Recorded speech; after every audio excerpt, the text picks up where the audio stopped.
Now gives me great pleasure to hand the meeting over to Kurt Zed, who will be sharing on the topic, Finding a Higher Power. Thank you.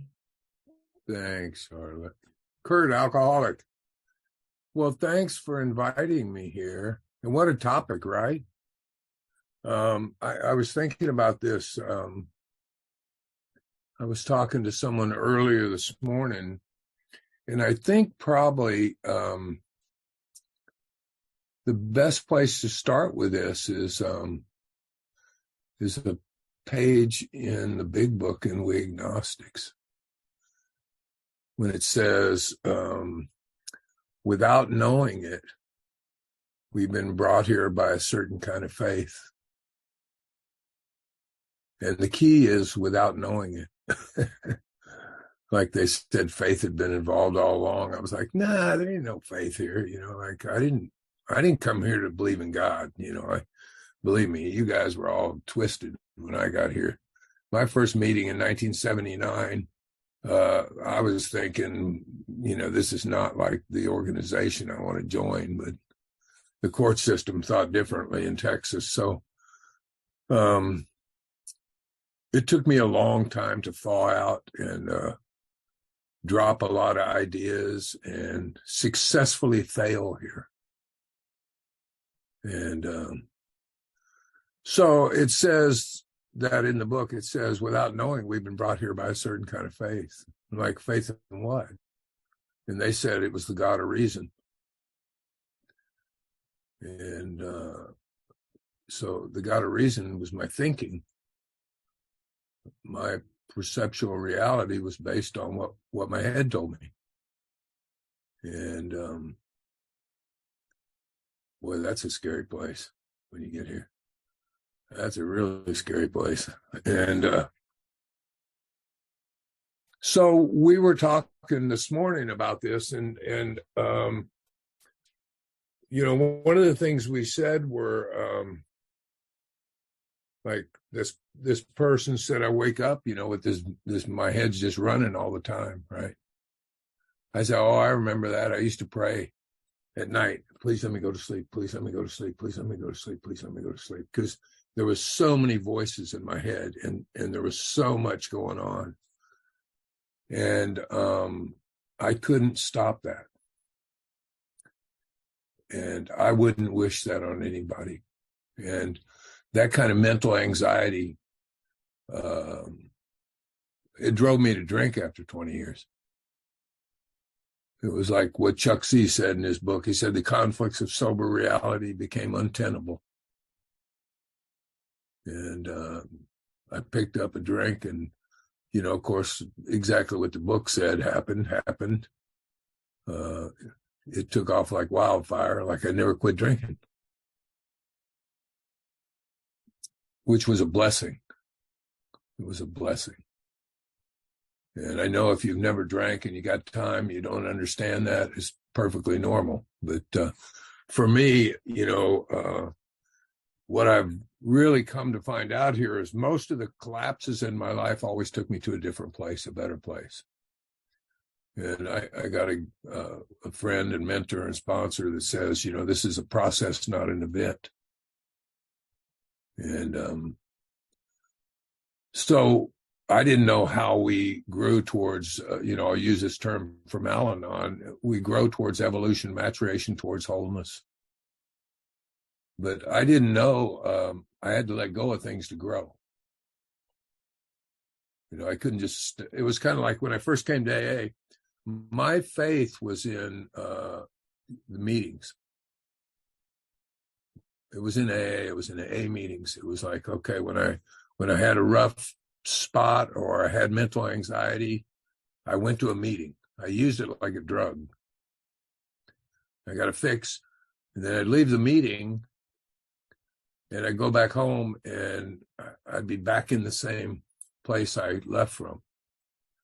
And then somebody suggested, hey, maybe it's a good idea. You got a sponsor? And I was like, no. And they said, well, maybe you ought to get a sponsor. I was like, oh, you get a sponsor? And I thought, okay, that worked for a little while. Got a sponsor. And then that didn't work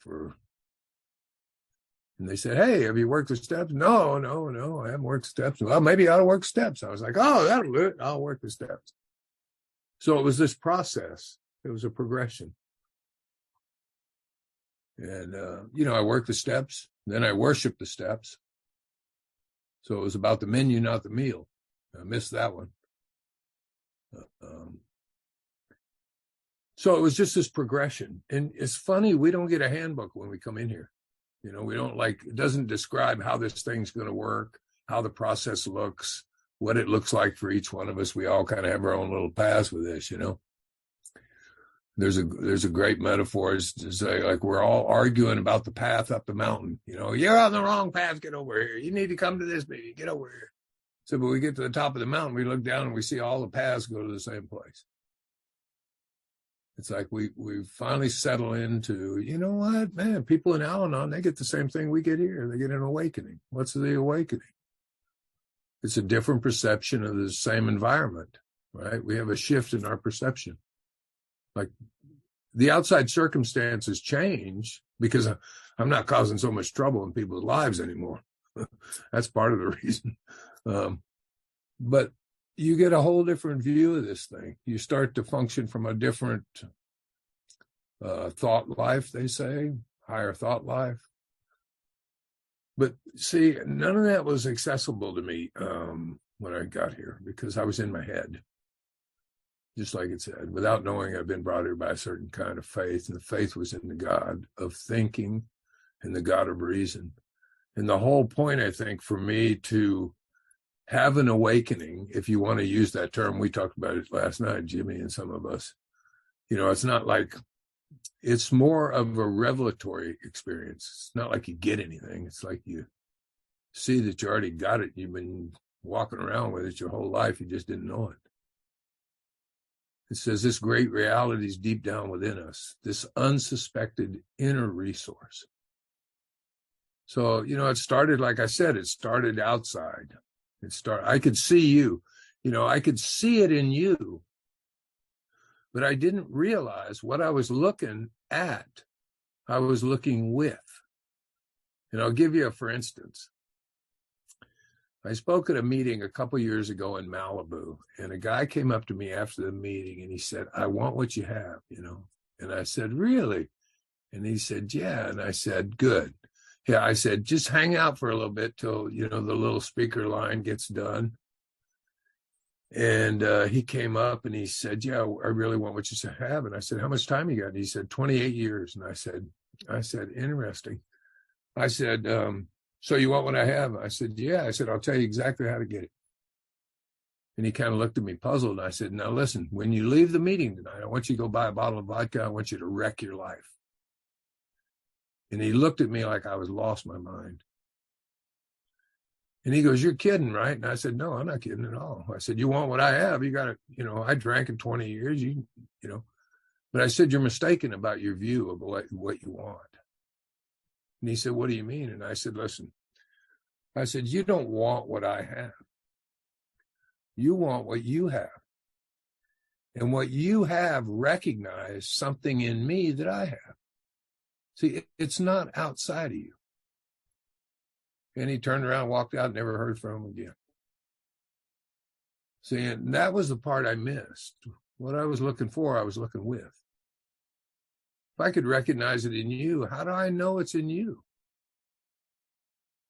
See, I mean, it's kind of like if somebody puts a banana, an avocado, and an apple on a table, and I've never seen fruit before, how am I going to pick out which one's which?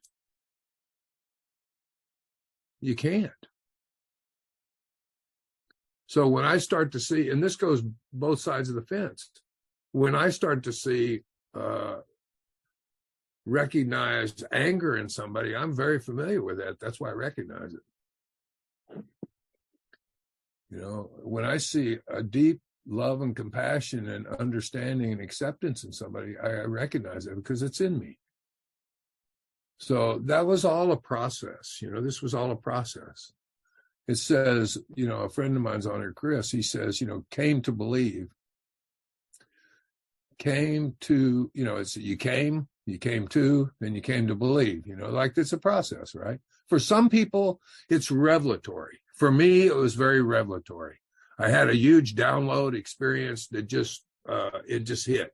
It was like the light bulb went on and I was like, oh, now, did that give me instant, connection? No, I had to, I'm still unpacking that experience. Let's put it that way.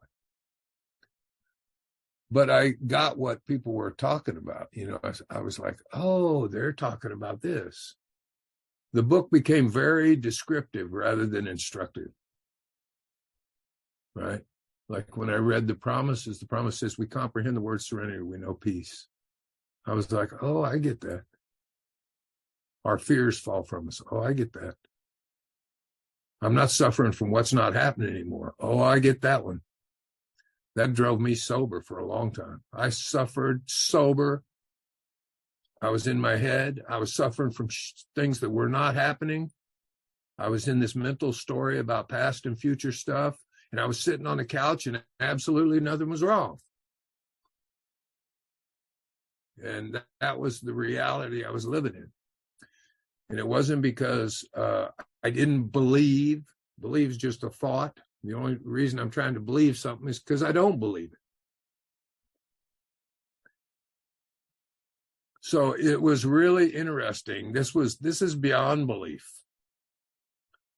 This is about, they say gnosis, they say position of neutrality, they say higher thought life.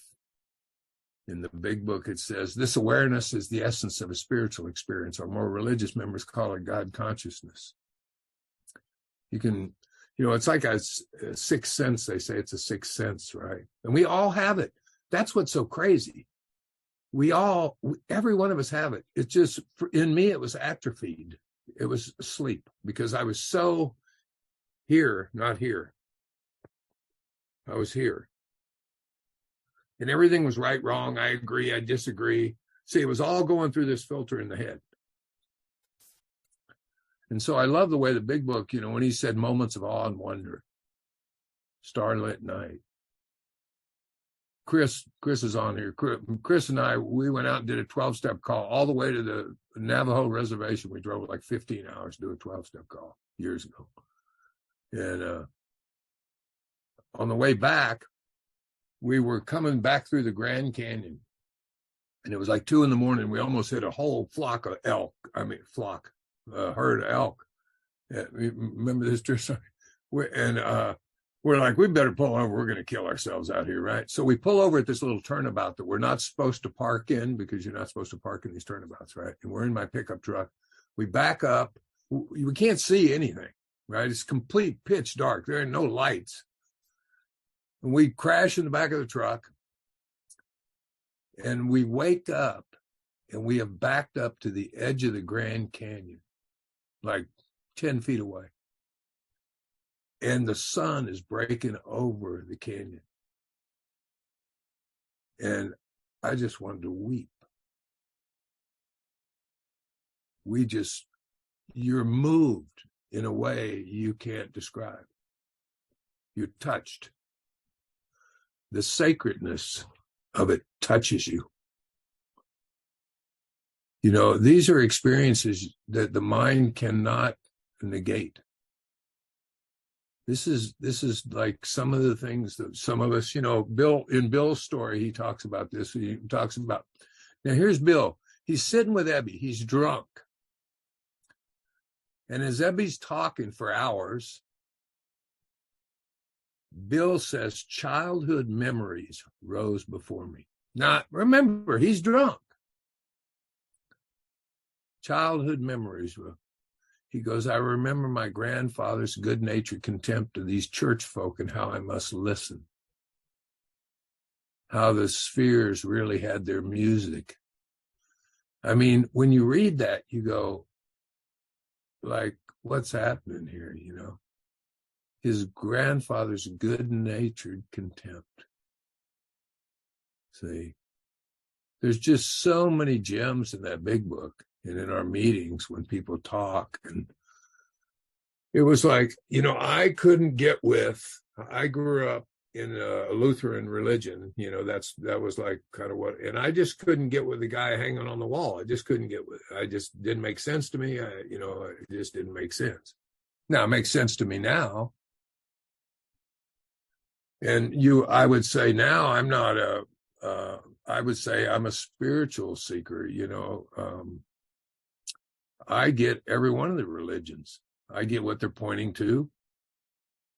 On a website I said these are many dialects of one language. The language of the heart, we call it here. Now, nobody has to get on board with that. A lot of people aren't interested in that. It just happens that that's what speaks to me. See, it speaks to me. So when it says finding a higher power, it's almost like this. See, I didn't find it. It found me. Through a deep collapse and surrender experience. That's what happened. All of a sudden, it was obvious. It was like the veil parted. It wasn't I parted the veil. It was like I was like, oh, that's what these people are talking about. Oh, it was kind of like this. The best way to say it is like, I came in 1979 via the court system because I robbed a guy after leaving a bar because he was a foreigner in a country that I thought he shouldn't be in. Let's put it that way.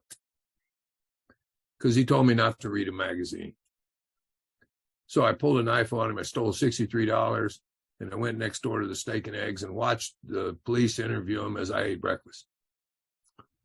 I got sent to Texas to the penitentiary for that robbery. And boy, I was 22 years old. I came into AA, didn't have a clue what was going on. You guys said I had a problem. I was in total disagreement with you. And then 6 years later, I got sober in 1986. Now, it took me 6 years to hear what you were telling me. And part of it was, I think part of it's legit. People said, just don't drink. And I couldn't do that. So I was in a world of hurt. They said, just don't drink. Well, I was alcoholic, and an alcoholic just can't drink. I mean, he drinks all the time. That's what he does. I could not stop drinking. I did not stop drinking. I got released from the obsession to pick up a drink, and that stopped the allergy. I got released from the obsession that drove me, the same obsession that would drive me right now to go to the liquor store. It's not there. That's why I'm not at the liquor store. That's why I'm talking to you. I didn't remove that. That got removed. So I didn't quit drinking. It's kind of like what Bill said. Bill said, I was separated from alcohol for the last time. See, he's using very specific words. We had another friend of ours that said, a guy sponsored, he sponsors a guy, and the guy said, he goes, I got a question. I got a guy I'm sponsoring, and the guy, he's in inventory, and but he asked me a question the other day, and I said, what was the question? And he said, well, he can't figure out why he can't quit drinking. I said, well, that's not a 4-step question. That's a first-step question. He can't figure out why he can't quit drinking. See, that was my 6 years from 79 to 86. He can't quit drinking because he can't quit drinking. He's an alcoholic. That's what he needs to get. He can't quit drinking. That's the whole point of being released, having a spiritual experience, going to meetings, getting a sponsor, sharing with other people. That's the whole point. See, I didn't quit drinking, and he's trying to figure out how to quit drinking. Oh, well, I understand that delusion. He's a victim of a delusion that he could rest satisfaction if he manages well. See, if I just find the right key to doing this thing, I'll be fine. Well, I couldn't find that key. And emptying that cup was what released me. Was finally seeing, oh, this is what they mean by powerlessness. This is what powerlessness is. There's another book we read out of. It says when surrender is a tactic, it's just another means of control. It's just another effort to impose your will on your disease. Surrender is beyond your power. If it weren't, you would have no need of a higher power.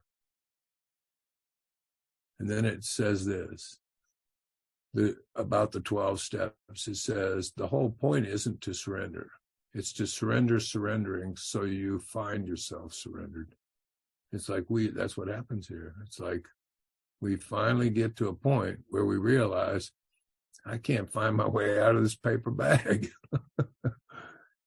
And then it becomes, like Chris said, it's came to believe, oh, it's a revelatory thing. It's, oh, thy will is being done. It's happening right now. That's a present state awareness. The big book says, may you find him now. That's another way it's said. But when I was in my head, I was always in the past, or I was always in the future. I was present, but it was overlaid with a narrative about a story about something that's going to happen, or something that did happen, or guilt and remorse, which came from the past. So it was we said this morning, it says thoughts don't ruin your day. Faith in them does. It's not thoughts that ruin. It's the faith in the thought system that ruins a day. So we started to look at this from a different perspective, We totally started looking at it from a different perspective. And this is just, like I said, this is a process, not an event. Everybody's in a different place with this thing. Everybody's, we're all in different places with this thing. Somebody new, I probably wouldn't talk like this to them, because they probably think they go, what the hell did he just say? I don't know what he just said. You start it wherever you are. And that's, that's where, when they said, you got a problem, I'm like, I ain't got a problem. Like, if I want to quit drinking, I'll quit drinking. I always thought I was in control of it. I thought I just decided to drink today. I thought I had a choice. I thought, there was a lot of things I thought when I came in here, until the book in the AA explained their perspective on it. They said, no, you lost power, control, and choice. Then I was asked, if I lose one, do I lose all three? And like it said in the book, you lost your legs, you're never going to grow new. Well, that means I'm never going to get power, control, and choice back. Well, boy, you want to start a controversy in AA, just bring that one up. Just bring that one up. If I got a choice, I got power over it. I've never had power over it. It's always had power over me. But if you look at it from a different perspective, this is what we talked about this morning. I said, what if you don't need power, control, or a choice? What if you don't need that? What if you get released from the condition you need power over? You don't need power over it because you're not suffering from it. You don't need a choice. You don't need to control it. So it's kind of like this. This is the metaphor I use. It's like you get up in the morning, you're hungry, you got to choose between bacon and eggs and cereal, right? But if you get up in the morning, you're not hungry, there's no choice to be made.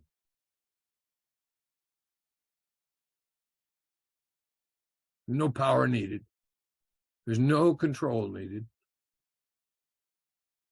And I think that realization was the gift of grace. That was the realization that the problem's been relieved, removed, however you want to say it, however the book says it. It's a revolutionary change in our way of living. We hear that all the time. And thinking. We don't hear that very often. Revolutionary change in our way of living and thinking. So it's just a different viewing platform. That's all it is. It's just a different viewing platform. It's, everything it's all paradoxical at first. It doesn't make sense. It's like,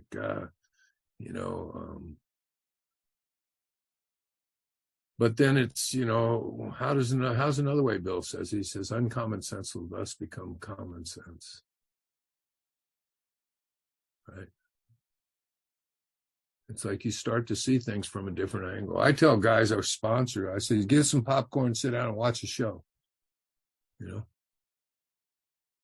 it's like, get some popcorn, sit down and watch a show. This awareness is the essence of a spiritual experience. This awareness, it's not my thinking. I'm aware of my thinking. That's something different.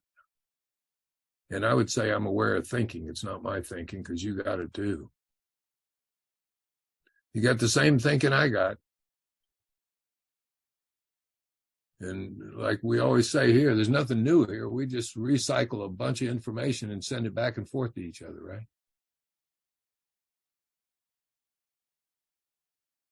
That's what we do. I mean, you know, that's the whole thing about insight and thought life being on a higher plane and using mental faculties with assurance. And there's a whole different aspect of this thing that's you know, it's in 6, 7, 10, 11. And that was, I never went into that end of the pool. I always stayed in the shallow end, meaning they got a reason. I'm like, you know, and, you know, that's just the way it was. It wasn't a right or wrong thing. It was like, I had to manage my life with my ego's interpretation of spiritual principles for 20 years to see that wasn't it. Let me say that again. I had to manage my life with my ego's interpretation of spiritual principles and find out that wasn't it. That's the whole negation thing. It was a blessing in disguise. It was a blessing in disguise. I drank again after 19 years because it took me to a deeper place. Every one of us has that experience. If you move that line from me, 19 years, to you before you got here, you did the same thing. You wrecked your life so you could have a life. Every one of us did that. In some sense, we all collapsed the system. So it's no different. My timeline just got moved to 19 years. That's all. You know, I like to say I was a successful failure. You know, I mean, what can I say? I did it all wrong. You know, like if you want to put it in that dualistic kind of terminology. But I don't regret the past, nor wish to shut the door on it, because that was a blessing in disguise. It took me to a completely different place. Thank God, because it took me to a place I've been looking for my whole life, which is here, right now, with you guys, nowhere else to be. And it relieved me of that existential crisis of unworthiness. And that was always an underlying factor. And that's separation. That separation, if you want to call it shame, we have all these words for it, sin, whatever. You know, it's I like there's a statement that a guy named Ramana Maharshi was asked a question one time. And the question was, how do we treat others? You know what his answer was? There are no others. There are no others. And, you know, from a traditional native perspective, we're all relatives, right? My stone brothers, the two-legged, the four-legged, the winged ones, we're all relatives. We are all divine expressions of God's will. We're all a manifestation of this expression of spirit in different ways and forms and shapes. We're all related in that sense. That's the sacredness of it. I think that's what arose in Bill when he was drunk, listening to Ebby, and these memories of his grandfather came up. All of a sudden, this Winchester Cathedral, the significance of Winchester Cathedral burst upon me. He didn't say, I went to the encyclopedia and looked it up. This was revelatory. This came to him. See, and we're very unfamiliar with this because I wasn't brought up with this. They didn't teach me this in school. This had to do with self-searching. It had to do with a lot of the things that the Big Book talks about. It had to do with be quick to see where religious people are right, not that they're right, where they're right. Well, how are you going to do that? With that understanding and gift of discernment that starts to wake up in you. It's a resonance like this. Can you hear that?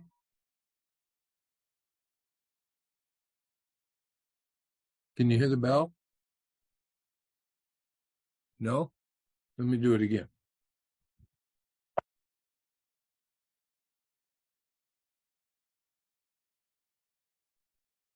Did you hear the bell? No? So it's like a resonance. It's like, let me put it this way. I don't know why it's not picking it up. It's like hearing a guitar that's in tune. And when the strings are out of tune, it's like you hear it. You all of a sudden, it just sounds weird, right? It just sounds weird. But when it's in tune, it has a certain harmonics that you can pick up. That's what truth sounds like. It has a certain resonance with us. That resonance in varieties of religious experience, he says, that resonance, truth identifies itself. It doesn't need your help. It's true because it's true. That's a pretty profound statement. It's like, oh, yeah, I get it. It's like when I realized that I remember calling this guy when I really got, oh, you're an alcoholic. Oh, this is what they've been talking about the whole time. And I remember I called this guy and I said, you're not going to believe this. I'm alcoholic. And he goes, you dummy. He said, shit, we've been watching you for 6 years. We all know that. See, everybody else could see it, but I couldn't see it. And I think this is probably the biggest and hardest problem, is seeing that. It's like really recognizing, because you can't see it. When you're suffering from it, you're totally. So the other part of the book that,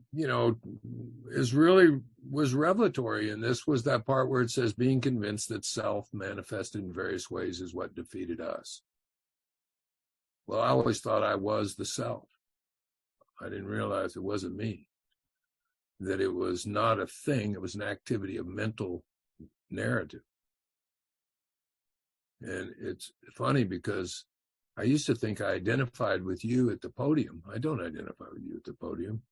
When you were talking about self, I identify with the condition that's driving you, because it's the same condition that drove me.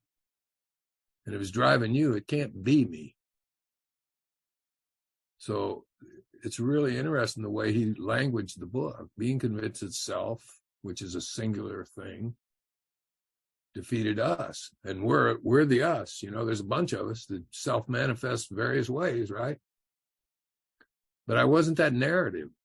And I was like, oh my God, that's the God of reason. I totally thought I was the condition. I'm not the condition. And that took years for that to hit and land. It took years. And I thought, Jesus criminy, this is nuts. But it's not. It's just part of the evolutionary process of, being in a skin suit. We're all here. I remember Don Pritz used to say that all the time. He used to say, we're spiritual beings having a human experience, and that's great intellectual information. But until that's a reality, I couldn't function from there. I could not function from there because I was driven by mental anxiety, which we call fear. But it was really just mental anxiety. It was a thought, So I had a lot of faith in that, because I thought it was true. And, when the curtain gets pulled back on that, it's almost laughable. It's like the cosmic joke. You're going, oh my gosh. Like, what the heck?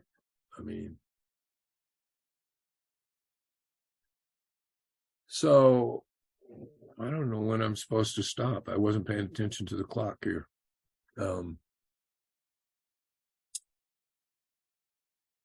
I love this topic. It's very hard to speak about because we all have different experiences with this. No right, no wrong. And Booze was my higher power for a long time.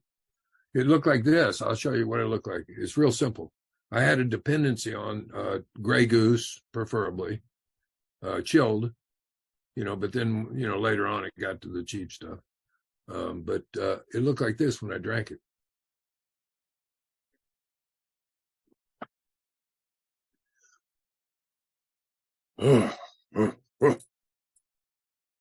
All right, I can do this now. See, it gave me that sense of ease and comfort. It gave me a mimicked connection of something higher. And then it lasted about 20 minutes. I had to take some more. It was just what Jung said. Jung said, use this depraving poison for the highest religious experience. See, I was dead on the money drinking. I was dead on the money. I just didn't know. There was something in me that knew I needed to be connected. And that very thing that was in me that knew that, that's still in me. It's just connecting in the right place now. And I think that's a tremendous gift. And I think that's something that I have to, well, it's not even have to. It's more like something you want to cultivate on a daily basis, because I'm so grateful for sobriety and life and the people in my life. And it's just a sacred thing. The first 19 years, I always had a plan B. You know what my plan B was? It was a kind of a hidden reservation. If it gets bad enough, I'll just off myself. See, that was my trump card. I had this card. Sorry, I didn't mean to use that word. I had this card behind my back. And it was like, if it gets bad enough, I can just off myself. See, it was like this delusion of control. So you still got a little bit of control. I could not get rid of that. And 12 years ago, when I got released, that went away. That reservation went away. I thought, I have no desire to check out of here. And I also have no desire to fear that. I mean, that's just part of this transition that happens. It's, it's the one inevitable thing, right? I like Krishnamurti has a thing he says, and I love this because I did a lot of inventory around fear of the unknown. And I heard one thing and it eliminated that. You can't fear something you know nothing about. You can only fear something you know nothing about when you construct an intellectual narrative about something you know nothing about. And what he said was this, and it just really hit me. He said, what you really fear is you fear losing control of the known. And that was it. Bingo. That was it. You really fear losing the illusion of control of the known. Because I never had control. It just seemed like I did, And I thought, bingo, that was really, it's all back to managing. It's all back to power over this thing. It's all back to control. It's all back to the very thing we started with when I first got here. It came back to that. It's just a deeper understanding of this thing. What if it doesn't need to be managed? What if the whole thing is completely unmanageable? It's working perfectly fine. There are principles, laws, and values that are working perfectly fine. And what I need to do is get in sync with those principles, laws, and values. And when I do, there's a flow. And that flow is very, very easy. Not effort. There's not effort involved. There's just a flow. I think there's a lot of wisdom traditions that talk about that. The Tao talks about that. There's a lot of different things. There's just a flow. It's not what happens to us, what we do with what happens to us, right? Nothing has any meaning except for the meaning we give it through a narrative. What if Chris always says, I said, I'm going to pray for you. He said, don't pray for me. I got to put a crash helmet on every time you pray for me. You know, it's like, I used to go, God, please help me. And then I get arrested and I go, see, it doesn't work. Well, yeah, it worked perfectly fine. I got removed from the situation I wanted to be in. I didn't want to be in. It totally worked perfectly fine. See, I didn't have eyes to see what was happening. I was functioning through the God of reason. I was functioning through intellect, right, wrong, how it should work, all that. Just totally off course. What if it doesn't need to be managed? Why is it unmanageable? See, my head goes, oh, that just means I need to manage better. No, I don't need to manage better. My managing better just gets me deeper in a hole. That's all it does. It's just the exertion of my will, my power, my control, my limited view of what's going on here. Very limited view.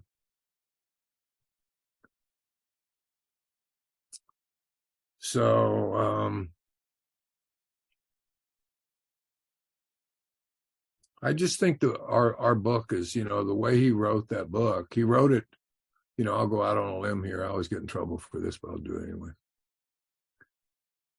He wrote it from the condition, and he wrote it from not the condition. He said, our problems are of our own making. That's from the condition. I don't think our problems are of our own making.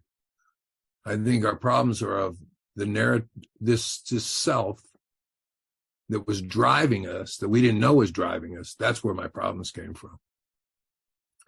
And then you read stuff like being convinced that self manifests in various ways is what defeated us. He writes it from outside the condition. Now, whether he meant to do that, I don't know, but I'm glad he did it both ways, because it gives you something to look at. It's like we've been placed in a position of neutrality, safe and protected. I mean, there's some really, really profound stuff in that book. And like I said, I like to read it descriptively, you know, because it kind of gives you a sense. When you read the promises, it says you enter the world of the spirit. What's that look like? Well, the mind cannot mitigate what that looks like. It cannot mitigate that. My mind cannot mitigate what that looks like. Now, awareness can use my mind to mitigate awareness. So I can understand that experientially. So when it says you entered the world of the spirit and it looks like this, we comprehend the word serenity. We know peace. A new world comes into view. Our fears fall from us. We intuitively know how to handle situations that used to baffle us. We don't regret the past nor wish to shut the door on it. We can look the world in the eye. These are all descriptions of what it looks like to look through those eyes of the world of the spirit. That's the way I see it. They're describing what it looks like. Why? Because I hadn't been there before.